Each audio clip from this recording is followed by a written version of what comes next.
আমাদের সম্মানীয় বিশিষ্ট শিক্ষাবিদ, এলাকার গর্ব, যিনি বিশেষ করে আঞ্চলিক ইতিহাস নিয়ে অনেক কিছু কাজ করে চলেছেন, আমার সহযোগী আমাদের রূপেশ কুমার সামন্ত, তিনি আছেন। তার বইটি কালিকা কন্যা, যে উপন্যাসটি আজকে উদ্বোধন করবেন, বিশেষ করে সীতানন্দ কলেজ, নন্দীগ্রাম, আমাদের বিশ্বজিৎ মাইতি, সম্মানীয় বিশ্বজিৎ মাইতি মহোদয় উপস্থিত আছেন। সাহিত্য শিল্পী এবং সংস্কৃতি জগতে বরেণ্য সন্তানগণ তাদের যথাযোগ্য স্থানে ভক্তি, শ্রদ্ধা, প্রণাম, প্রীতি, শুভেচ্ছা এবং ভালোবাসা নিবেদন করি।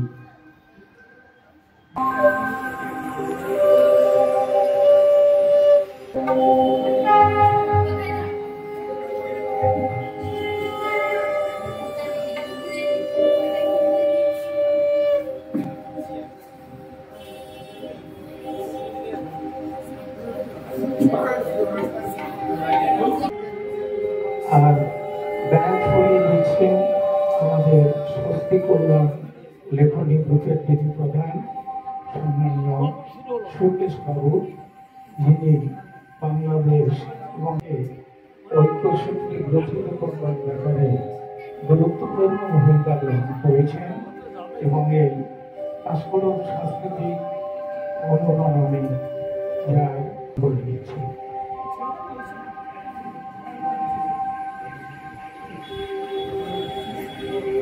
ছয় করুন, ছয় করুন।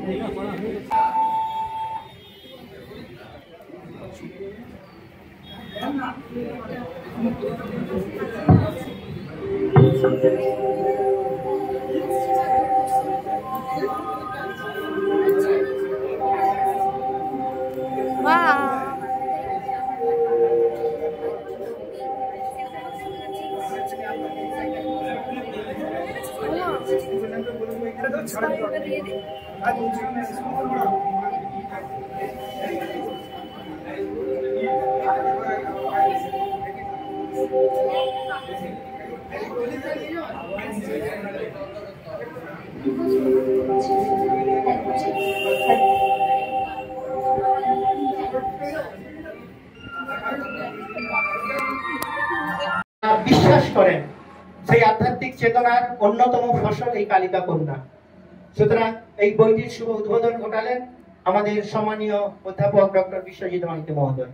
সকলে একটু করতালি দিয়ে আমাদের এই সুন্দর অনুষ্ঠানকে সাফল্য করবেন। এই অঞ্চলের বিশিষ্ট আঞ্চলিক সাহিত্য সংস্কৃতি চর্চাকারী মাননীয় রূপেশ বাবু, তো এতদিন ধরে তাকে আমরা তাই চিন্তা থেকে লোক সংস্কৃতি চর্চা করেন বা আঞ্চলিক সংস্কৃতি চর্চা করেন। তো রূপেশ বাবুর কালিকা কন্যা নামে এই উপন্যাসটি তিনি আমার হাত দিয়ে প্রকাশ করতে চাইলেন। তো উপন্যাস বলতে গিয়ে তিনি বলতে গেলে একটি আধ্যাত্মিক উপন্যাস। তো এই জায়গা থেকে আমরা বলবো যে রূপেশ বাবু, আপনি লোক সাহিত্যের চর্চা করেন এবং আপনি ইংরেজি সাহিত্যের অধ্যাপক, সেই জায়গায় আপনাকে উপন্যাসিক হিসেবে পেয়ে আমরা বাংলা সাহিত্যের যারা পাঠক তারা অবশ্যই আনন্দিত। উপন্যাস রচনার সাপেক্ষে আমাদের যে কথা মৌলিকভাবে মনে রাখতে হবে, যে উপন্যাস চর্চায় মূল যে বিষয়টি সেটি হচ্ছে যে রিয়ালিটি অফ লাইফ, অর্থাৎ উপন্যাসিক তিনি বাস্তব যে জীবন, সেই বাস্তব জীবনকেই আসলে তার বিষয় করে তোলেন। এটাই আমরা আশা করি একজন উপন্যাসিকের কাছে। এবং সেক্ষেত্রে যদি বলি অ্যাটিটিউড টুয়ার্ডস লাইফ, অর্থাৎ জীবনমুখী যে ভাবনা, অর্থাৎ ইহলৌকিক যে জীবন, সেই জীবনকে অবলম্বন করে উপন্যাস বা উপন্যাসিকের যে জীবন তারই আসলে প্রতিফলন ঘটে, আমরা এটাই সাধারণত দেখে থাকি। তো যখন রূপেশবাবু বলছেন যে আমার এই উপন্যাসটি আধ্যাত্মিক, সেই আধ্যাত্মিকতার দিকে আমাদের মন যদি সঞ্চারিত হয়, অর্থাৎ পাঠকের মন, তাহলে এই তিনি খুশি। কিন্তু আজকের দিনে দাঁড়িয়ে আমরা এই আধ্যাত্মিকতাকে অবশ্যই একটা উপাদান হিসেবে দেখতে পাই। এবং এক্ষেত্রে আমরা মনে করবো যে উপন্যাস নয়, যে কোনো সাহিত্যের ক্ষেত্রে আসলে মানুষকে বাদ দিয়ে সাহিত্য হয় না। এবং তার যে সাহিত্য আমি খুব অল্প সময়ের মধ্যে পড়েছি, তাকে দেখেছি যে তিনি যদিও বলছেন যে এটি আসলে অলৌকিক, এটি একটি আধ্যাত্মিক জীবন কাহিনী, কিন্তু আসলে আমরা দেখি যে তিনি অষ্টাদশ শতকের প্রেক্ষাপটে আমাদের যে বাংলার সামাজিক জীবন, সেই সামাজিক জীবনের ছবিটিকেই তাহলে তার এই উপন্যাসটির মধ্যে তুলে ধরেছেন। তাই আঞ্চলিক উপন্যাসের চর্চাকারী রূপেশ বাবুকে আমি ধন্যবাদ জানাই। উপন্যাস রচনায় তাকে স্বাগত। উপন্যাসিক হিসাবে তিনি পরবর্তীকালে আরো বেশ কয়েকটি উপন্যাস লিখুন, যাতে বাংলাদেশের পাঠক হিসেবে আমরা আনন্দ পাই। দুর্গা দশভূজা আমি ভাবি মা দুর্গার এত কেন হাত? 10 হাতে মা কি কাজ করে সারাটা দিন রাত?